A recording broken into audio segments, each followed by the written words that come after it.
All right. Marine mammals like orcas and harbor seals are not just symbols of ocean life. They are also the beating hearts of marine environments. They regulate ecosystems through the food chain, indicate and warn us of oceanic changes, and remind us that the ocean's health is inseparable from our own. Due to their role in maintaining a balanced ocean, marine mammals are an integral piece to our quality of life. A healthy ocean supports food security and enriched food sources, two pressing issues in the face of worsening climate change. But beyond just food security, marine spaces are economically valuable, with ocean assets being currently estimated at a global 24 trillion US dollars annually. But most importantly, the ocean is our planet's climate failsafe, absorbing 31% of atmospheric carbon dioxide each year. All of this disappears without marine mammals. Unfortunately, they face a perfect storm of human disturbance and climate disruption, with everything from vehicle traffic to warming seas eroding their ability to survive. More often than not, these threats intersect to create feedback loops, which further deteriorate surviving populations. So at first, my goal was only to quantify the growth of these impacts from both human and climate sections. However, my project quickly grew when I realized that it is equally important to understand the relationship between education and stewardship to properly inform future solutions that take into account both ours and our marine mammals' lives. I first utilized this through my internship with the Mass Center Aquarium, where I was stationed at the beach every weekend, teaching people about the Marine Mammal Protection Act and how to support Puget Sound's marine life. One weekend, I was speaking with a family who were unaware of how harmful it can be to approach those cute little baby seal pups you see on the beach over the summers. However, by the end of our conversation, their children were patrolling the shores to make sure that other people knew how we can protect our harbor seals by maintaining a healthy and safe distance for both them and for us. Alongside this internship process, I realized that there was a very key finding within my interviews. Education creates change. I saw firsthand how much people care when they know how to.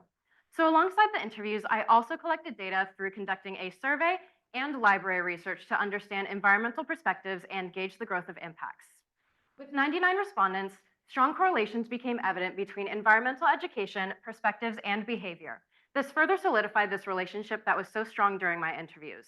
I decided to focus on this specific question you see behind me and analyze how respondents reflected in each percentage group behaved throughout the rest of my survey. Of the 70.7% of people who were willing to make changes to their behavior, 60% of them showed evidence of receiving previous environmental education. Adversely, of the people who were unwilling to make those changes, a staggering 80% of them had not received environmental education in the past.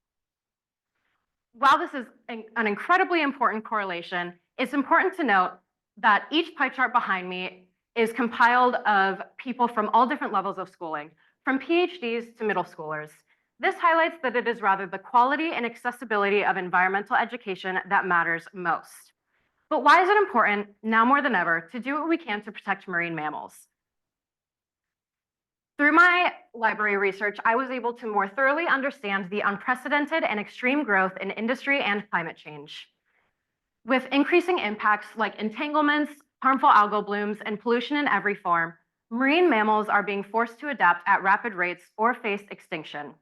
Communicating through echolocation is a key component of our southern resident killer whales here in the Puget Sound. And this becomes increasingly difficult with deafening noise pollution from boats and ships. Paired with a 60% decrease in Chinook salmon since the 1980s, the survival of our orcas relies solely on a positive shift in human behavior. So by a show of hands, if you knew how to help our orcas survive, would you? Awesome, I was hoping so.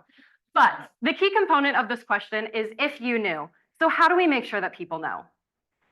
While my research has its limitations, it points us to a few very strong and promising solutions. Standardization and experiential learning in elementary schools are two great ways to enhance environmental education in the future. By allowing our children to learn within the intersection of nature and education, by nurturing their relationship with the earth, we have the opportunity to raise a generation of environmental stewards. Climate change is not a distant threat. It is in the air we breathe and the ground we stand on. The ocean is our planet's lifeline, and every decision we make ripples through its waters. Armed with the environmental education you have all received today from both myself and my wonderful peers, we have the opportunity and the responsibility to make sure that our children know the call of the orca, not as a call for survival, but as a song of resilience. Thank you to everybody you see on the screen behind me and all of you in the audience for supporting us today.